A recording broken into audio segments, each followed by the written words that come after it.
go. Okay, and we are live. Hi, I'm Philip Lee. I'm with the Stewart County Community College Public Relations and Marketing Department, and I'm here this morning with Stewart County Community College head baseball coach Mike Davidson. Morning, Mike. How are you? Good. How are you, Phil? Pretty good, pretty good. Now, you are the head baseball coach, but one thing that we want to talk about is that you also are the academic liaison for athletics and academics for that. And we want to sort of touch about that. You know, we'll talk about the baseball season coming up a little bit later, but we want to talk a little bit more about the athletics and the academics because when we talk about it, we say that they are student athletes. And so this is sort of a little bit different for them this year with the pandemic and stuff. And you sort of have, you know, the pulse of them on how they're doing. So, Mike, how are they handling it this year? Well, I think they're doing the best that they can. You know, last year, the way everything ended so abruptly, we kind of got a crash course on how to handle things. And I think the best thing about it is the instructors understand how to handle it a little bit better too, in getting work out to the kids and the kids in general, understanding Canvas and Zoom and how to get things turned in online and be a little more responsible. That going to Zoom and going online sounds great, but if you don't stay on top of things, you can get behind real quick too. When they don't have to go to class and they don't have that. So a lot of our classes are 50-50. So our kids are required to go for a couple of times a week or at least one day a week, and then they Zoom the other two. And I think that really helps, gives our kids the advantage to have some one-on-one time with the instructor. And that way, if they have questions, they can get caught up. But so far, so good. We seem to be handling it pretty well. And, you know, midterms were due this last week. And so the grades will be posted, and that'll tell us a lot. Now, one of the things is usually a lot of discipline going with that. And this is sort of a change for them because a lot of it has to do with inner discipline for these kids, you know, doing Zoom and stuff and not going to classes. And so it's probably a little bit more different for them because they're sort of juggling, you know, kids usually have their routine of how they're doing. Now they have to change. And like you said, they're doing pretty well with that, you think? Yeah, I think they're doing okay. You know, like I said, we'll find out more as midterms come about. You know, early alerts already happened, and so we'll see some things that pop up there. We weren't abnormally different there, but midterms will be the telltale for us to see where our kids are at, where their grades are at, whether it's going to be an issue. But it is a change for them. They have to. They have to have a lot of discipline on themselves to get online and do their work and keep up with due dates. And when you're not going to class, and you know, there's some teachers that give them the option not to go to class at all. So some of our kids don't go to class at all for certain classes, and so that becomes a big responsibility on them to stay up with. Because like I said, it's real easy to get lost in the shuffle when you're doing that stuff and get behind or just get a lot of things piled up. But we try to stay on top of it with our study halls. All of our teams are having study halls where we're meeting face-to-face with them and trying to keep them on top of. And I know a lot of the coaches are going in and checking in on their kids and trying to make sure they're staying on top of things. And that's all that we can do at this time. And hopefully we get good reports at midterm time and we keep moving forward. Have you as coaches, you know, you're always on top of them, you know, academically, and have you done anything differently this year? And especially since you teach as well, have you done anything or taken a different approach this semester? I haven't really done a whole lot differently. I mean, the thing that's different for us is we require our kids to go to class, you know, in baseball and pretty much everybody athletically do. But that's changed a little bit because now you got the option to go, the option to be on Zoom and things of that sort. So, you know, we've had to lax a little bit in that for our program, you know, and that's been a little different for us because we get our kids up and get them to class and try to make sure. And I know men's basketball and all that does too. For the most part, most of our programs require that. Right. But it's been a little different because of the Zoom and trying to keep up with everybody. And I know even as a teacher, it's hard to keep up with everybody that's in your Zoom. Mm. As your meetings going on, and a lot of teachers are now requiring them to make sure they have their cameras on and things like that, and they ask questions at different periods of time so that they can make sure everybody's still there. They're not just turning on a background. Mm-hmm. Um, you know, kids will find ways to get around if they can. So we as teachers have to try to find ways to keep them honest too. Mm-hmm. I know one thing, Mike, that you're really proud of, and obviously as a former athletic director, is the academic prowess of our teams, athletic teams. We've done really, really wonderfully academically over the last few years. And I think that we have a great tradition of that. We always talk about the word student athlete, but I really think that at Seward here, we really do take pride in that. Yeah, we've done a great job, and that goes back to our coaches, and that goes back to our teachers too. We really, really, really try to work hand in hand with our teachers. Even so, like when I was the athletic director and interim there for the year and stuff, we never question the teacher. We question our kids. We have our kids go and figure it out and make that work out, and I think that's how it should be. We don't interfere as coaches. We want our kids to learn how to be successful, and our kids learn how to communicate with people and administrators, and that's part of growing up. And they get a lot more out of it if they do it. And so that way they buy in too. They get a little more buy-in, and they understand that it is them. And so we push for our kids to all have 3.0s or above. And the biggest thing pushing that is the money at the next level. There's not a lot of full rides at the next level in baseball. Now in basketball and some of our other sports there really is, but kids have to realize to be a Division I athlete, you have to have above a 2.5 GPA. You have to pass college algebra, Comp 1, Comp 2, and you've got to have a lab science. And if your core GPA is not above a 2.5, you're not going to the Division I school no matter what's going on. So even if you graduate, used to you just had to graduate. Now it's you've got to have a minimum GPA, and you've got to pass certain classes to move forward. And I would imagine those are going to become more stringent as we go down the road. Yeah, one of the great things is, especially with baseball, you've had quite a few kids go to Division I, and like you said, a lot of it has to do with ability and talent, but also a lot of it has to do with academics. Yeah, it's one of the first things that everybody asks is, number one, what kind of person are they? On the field, off the field, and then 2 is academics. 3 is then talking about their athletic abilities and things of that. So his makeup is huge, because your makeup, it really reflects what you're going to do on the field, off the field, in the classroom. If you're an accountable kid and you've got good makeup and good work ethic, then you're usually going to be okay. Because it really changes at the Division I level or Division II level, at the next 4-year level, however you want to look at it. You don't see your coaches all the time. You don't see your teammates all the time. It's totally different than it is here. We're very fortunate that most of our kids live right here on campus, and we see them all day long during the day, so we're able to keep up with them. But that's the biggest question I get asked all the time is, number one is makeup. Who are they? What are they? 2, we don't want to babysit them. Will they go to class? Will they do what they're supposed to do? And then 3, how are they academically? And most kids who leave here with a 3.0 or above are going to get some type of academic help at the next level. If you have a 3.5 or above, most kids are going to get all their tuition paid for at the next 4-year level. So when you're talking big time scholarships, man, that's really important, especially in baseball where we don't have a ton of scholarships. It's not like basketball where they have 15 full rides, and volleyball and things like that. Baseball is not a majority sport when it comes to that. They have 11.7 to give out for 35 guys. So do the math on that. You got to do some academic stuff. And so that's how kids are getting cost of living, and that's how kids are getting 60 and 70% scholarships. And we've been very, very fortunate over the last few years. Our kids they've done a great job on the field, but more importantly, done a great job off the field, and they've been able to get some big scholarship Division I schools. That's great.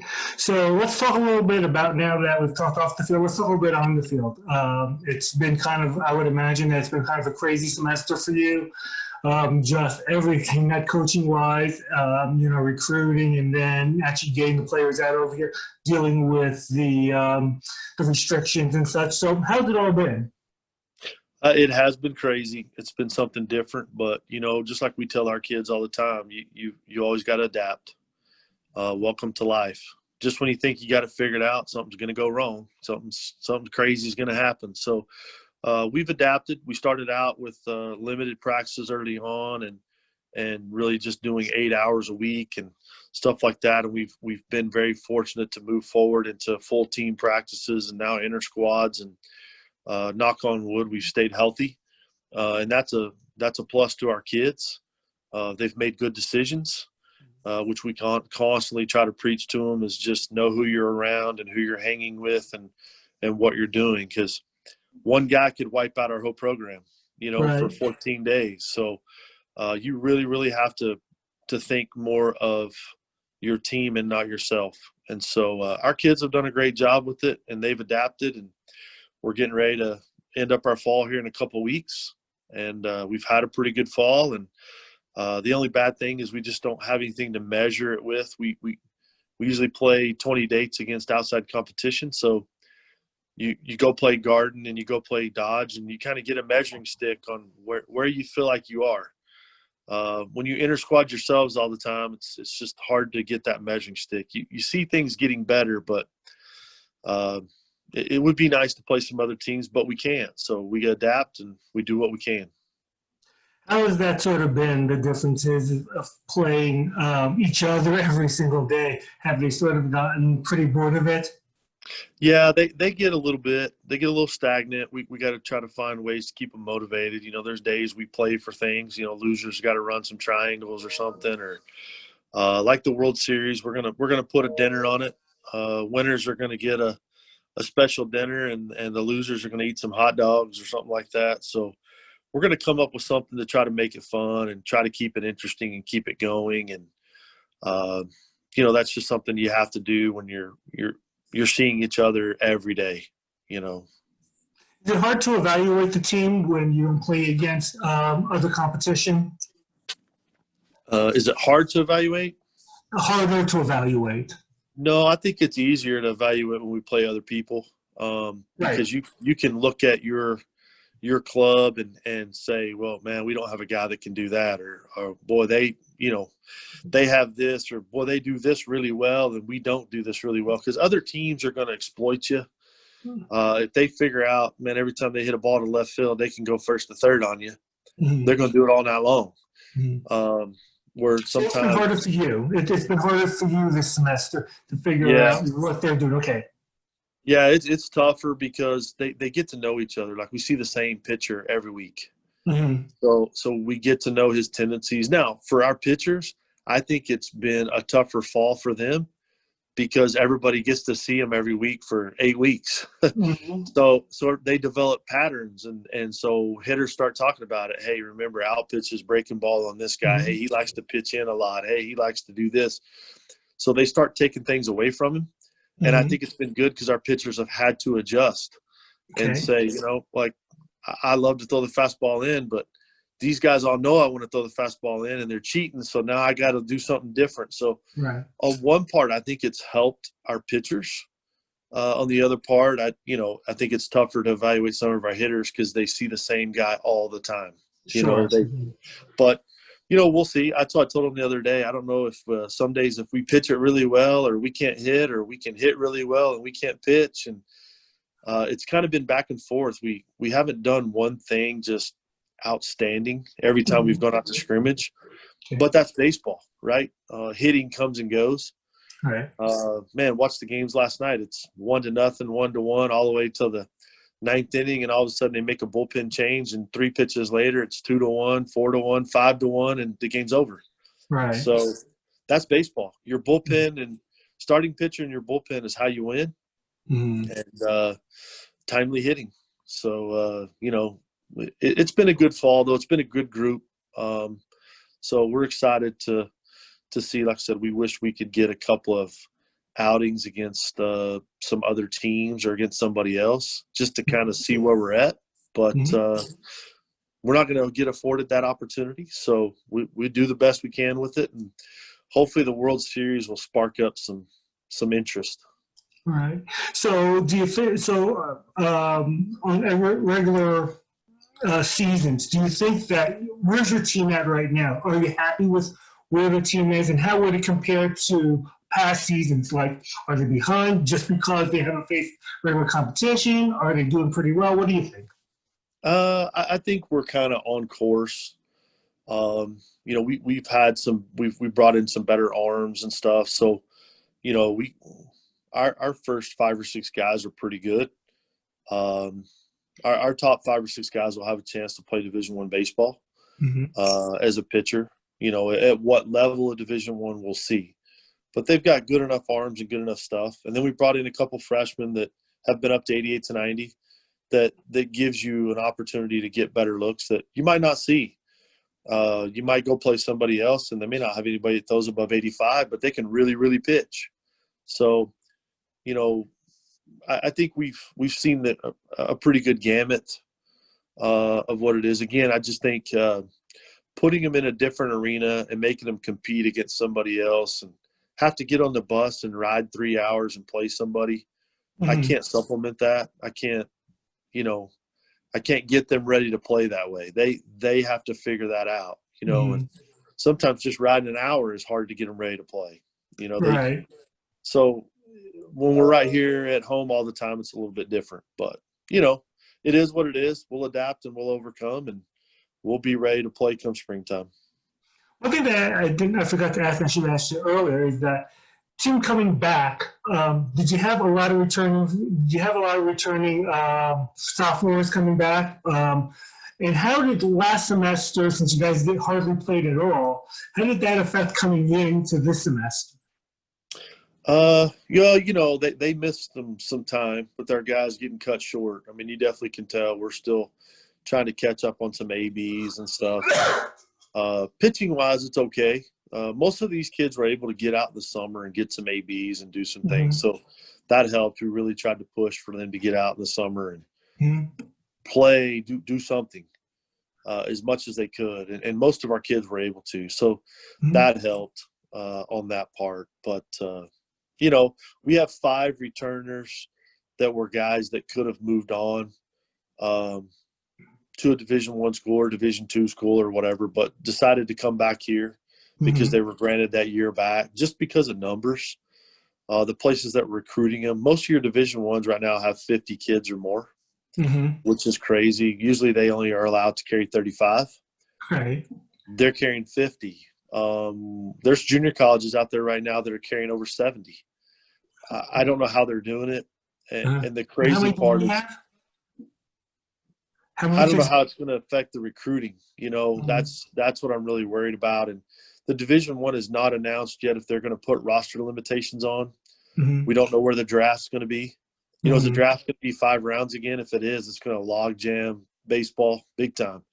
I'm hoping that the draft will open up and they'll have 20, 25 rounds. That'll help clear out a lot of the 4-year stuff, senior signs and guys like that. And even JUCO kids, you'll see some kids get drafted. And it'll just help open the flow of the market back up and kind of get us back to normal. Right. So it's crazy right now. We tried to stay normal. We have 30 kids in our program. Okay. We stayed with that motto. I did not. We could have had 50.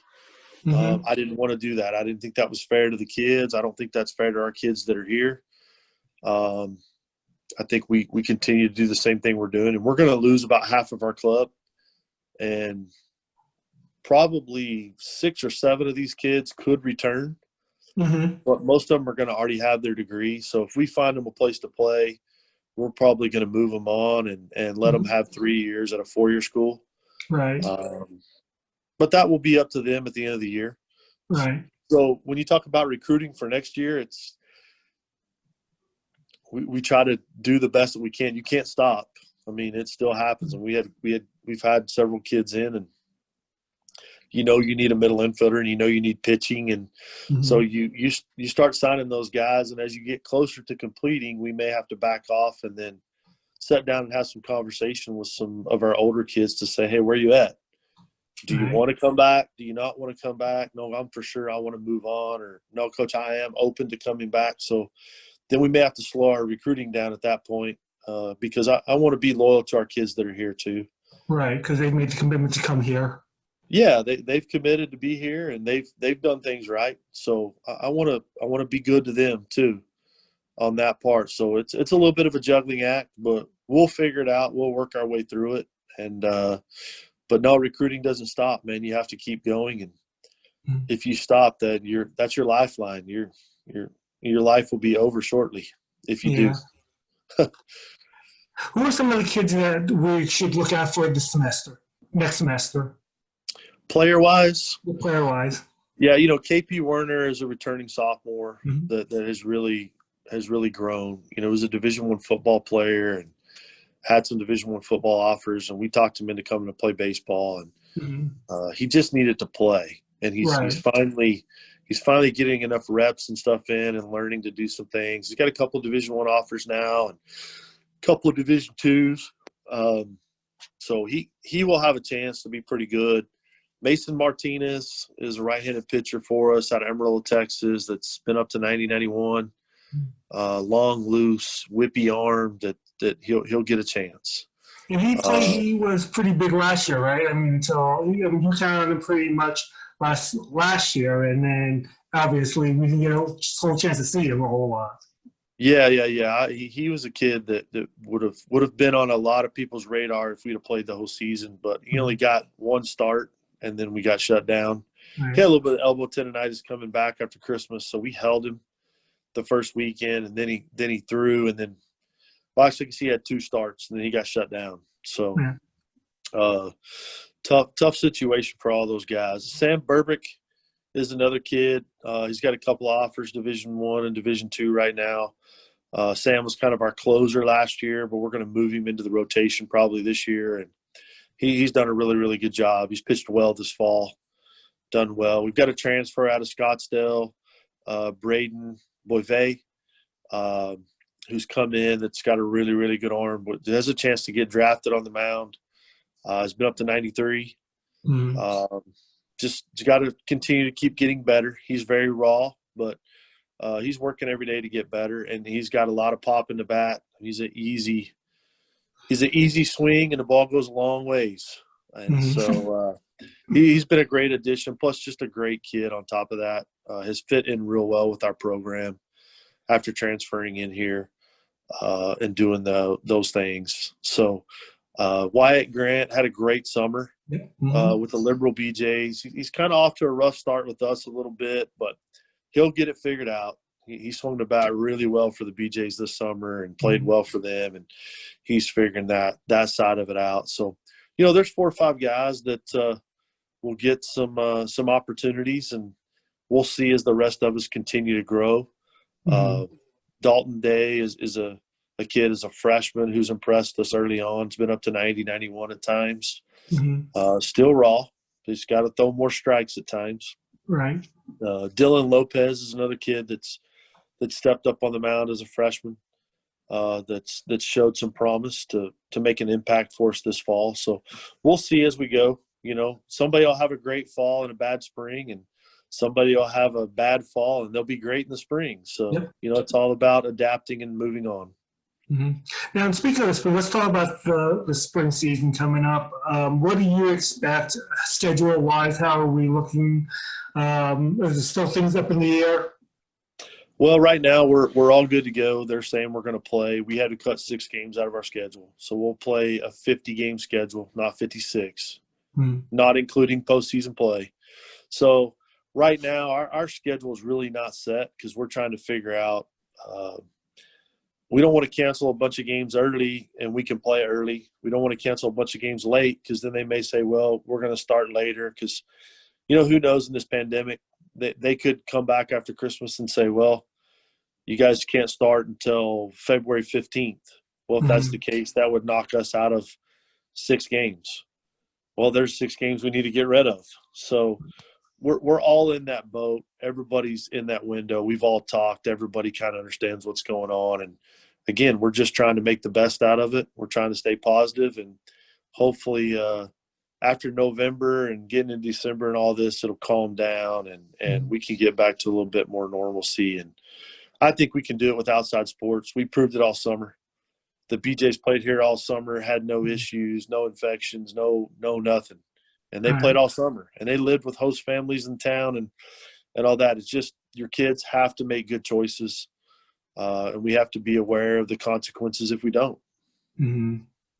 Okay, so let's talk about this World Series. You mentioned it in the beginning, and we talked a little bit about it. So, what is this World Series that you're talking about? So we're gonna play with our assistant coaches. They're gonna draft 2 teams. We're gonna take our team and split it up, and they'll have a draft here in the next week. And we're gonna hook up and play Friday night. We're gonna try to play the first game Friday night at 7, as long as weather is barring and holds true for us. As we look up this Thursday, it's supposed to be like 60 degrees or something. But we'll play Friday and night under the lights, and I think that'll give our kids a little more excitement. And we'll invite everybody out, and we're going to try to stream it also so everybody's parents can see it. But just create some friendly competition. And like I said, we're going to put a dinner on the line. The winners will, maybe we'll do something at Billy's or something. We get a 2-meat combo or some ribs or something like that. And the losers are going to eat some hot dogs and French fries or something like that, all in the same room. So we'll have a little something on the line for those guys to play for, and I think that's what it's about. You try to create some bragging rights or whatever for them as they move forward, and hopefully that'll end up our fall on a great note as we move into our off season and our swimming and lifting and all that stuff. I think that's really important. A lot of people have been saying that, this athletics and, obviously volleyball is down and there's no football, softball, or baseball, but, there are things going on and there's athletics going on, and it's kind of nice that you can put this out over there. And while it's an inter-squad, inter-scrimmage kind of game, with the kids over there, it's nice to see that the community can actually get a chance to see these kids. And it's really important, too, because a lot of times you mentioned the parents. Biggest things are the big supporters that just support the team, and that they had a chance to basically, a lot of times when they play football, they'll come down and they'll watch, even though it's just football, and they'll travel. They want to see their kids. And I think it's important for them to see how their kids are doing. They want to see, they're proud of their kids. And so whether or not they can come on down here, I'm sure that we'll have some safety guidelines and you'll follow them. But at the same time, too, if we stream it, they can see it from the comfort of their home phone. And that's important, too. Yeah, it's we got a lot of stuff from this past weekend. We streamed on Friday or whatever, and had games out. We had some comments from parents, hey, appreciate it. Some of them haven't had a chance to see their kid because we've really not allowed them to go home. We just can't afford to allow them to run back and forth all the time because there's just too many possibilities of getting infected and coming back and infecting us, and then our fall season's over. Next thing, we're all quarantined for 14 days, and then you try to get back in shape. It just really, really puts a damper on things. So yeah, we're going to try to do everything we can for parents to see and get things out, and maybe hopefully, some people in the community will come out if we play a night game, and maybe some kids from the dorm will come out and set 6 feet apart or whatever and hang out, but just enjoy having something to do, putting something out there for people to come see. I think is important at this time. I do. I absolutely agree, Mike. I think that's one of the more important things. That's all about community and getting support and knowing that we're still out here and we're trying to do things as normal as possible. And, again, people don't sort of see that you guys practice every day from 2 to 4, 2 to 6, whatever it is. And, basketball's in the greenhouse, Ryan softball team's out over at their softball field, and everyone's actually still doing stuff, but we need to let people know that you guys are actually doing it, and I think that's important. Yeah, and we've had, the other day we scrimmaged. We've been scrimmaging pretty much every Thursday, Friday, and Saturday, and we've got several couples from here in town that are starting to come out. and watch. And of course, Dave Thomas comes to every scrimmage. His grandson's playing here, and Darren coached here, so he keeps up with when we're playing and what's going. And we've even had a couple parents drive in and come in and watch on a Friday and do things like that. So softball's been coming over when they get done, if we're still playing, especially on Saturdays and things like that. We had some basketball players out the other day. So it's been nice to see somebody in the stands, look up and for our kids to see that, there's somebody there watching. You always, you don't play for the people in the stands, but it does make a difference. Sure. When it all comes down to it as a player, man, it gives you a little more energy, a little more hype. I mean, listen to them talking about Globe Life Park last night. They were letting fans in, for game one and asking the managers of, is it better? Is it worse? And they're like, oh, it's definitely better. It creates such a different vibe than the fake music and the fake fan noise. You actually have the real essence of what baseball is. That's what baseball is people.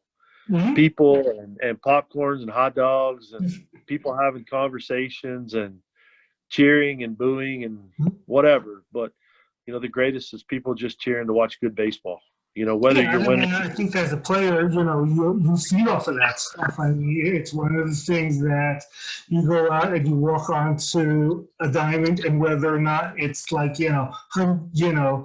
a couple few hundred over here when we're packed, or whether or not it's thousands over at, Dodger Stadium, there's nothing like it. When you hear, the fans cheer or boo, it sort of affects you. And, I'm sure that as a manager or as a former player, you got pumped up when you went into the mound out over and, and people were just cheering on when you get that final strike and, or trying to get that home run and cheer you on. So, there certainly is something about that. And, like you sort of said, it's not baseball unless there's really excited. I get it. Under circumstances, you play it for what it is. But, it's the experience. Sure. And it gives people something else to talk about.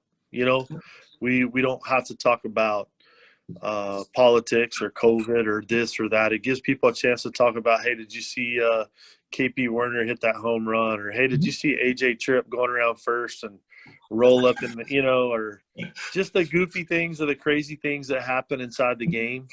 But also the great things, a guy makes a diving play or diving catch, and it just gives everybody something else to talk about other than what's going on in our world today. And I think that's important. It is. All right, Mike. Well, I appreciate you taking time to talk to us about the student athletes and also about baseball. And I'm sure we'll talk again. And we look forward to seeing that fall World Series. Now, how many games is it? Best 2 out of 3? No, we're going to play best of 5. Best of 5. We're going to play best of 5. Yeah. Well, the first 2 games are planned to be on Friday, Saturday. We'll take Sunday off, and then we'll try to play again Monday if our pitching will allow. It'll just depend on how our pitching goes. If we eat a lot of pitching up Friday, Saturday, we may have to push it. Tuesday nights are bad for us because that's study hall nights, so we won't play on Tuesday. Then the next game will be Wednesday. Okay. So we'll get it out. Check the website, the school website. We'll get it put out with Kenny and all those guys. We'll get the dates and tentative dates set up for it, and we'll make sure we get a tweet or a Facebook or something out there every day that we're going to play. And come one, come all, bring your friends, come see us, come watch some baseball, come watch good baseball, watch some young kids get after it. And we would love to have anybody and everybody that wants to come to the ballpark and bring your dog, whatever. Bring a friend, come see us and come support us. All right. Okay, Mike, thanks a lot. We appreciate the time. All right. Thanks, Phil. Yep.